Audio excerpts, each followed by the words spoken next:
Does the federal government actually want to see smoking levels decline in this country? If you were looking at some of the policies that have been adopted by the federal government over the past year and a half, you would think the answer to that question is an unequivocal no. And that's because former Health Minister Mark Holland in May of 2024 made the very wrong-headed decision to take nicotine pouches out of corner stores and gas stations across the country and put them behind pharmacy counters where they're much less easy for Canadians to access. And that means that for smokers and those who chew tobacco, it is actually easier to get, for example, cigarettes, which are at convenience stores and gas stations across the country, than it is to access nicotine pouches, which are a crucial harm reduction tool that can only be found behind pharmacy counters across Canada.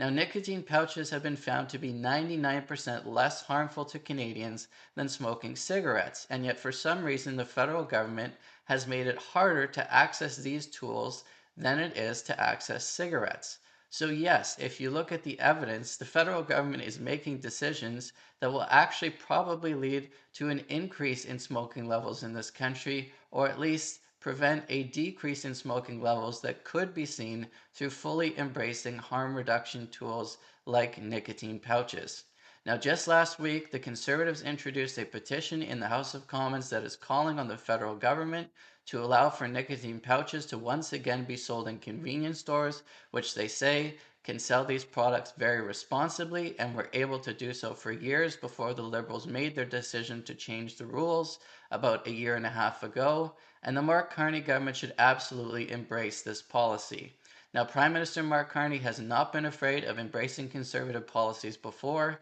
such as scrapping the consumer carbon tax and canning the planned capital gains tax increase, and he should embrace this harm reduction policy as well. It simply makes sense that if you want to help smokers quit, you make the tools that allow them to do so more accessible. It should not be easier to access cigarettes in this country than it is to access harm reduction tools that are helping people quit, but unfortunately, that is the reality in today's Canada. So Mark Carney should get on board with the Conservative proposal, focus on getting smoking levels down in this country, and restore nicotine pouches back to convenience stores.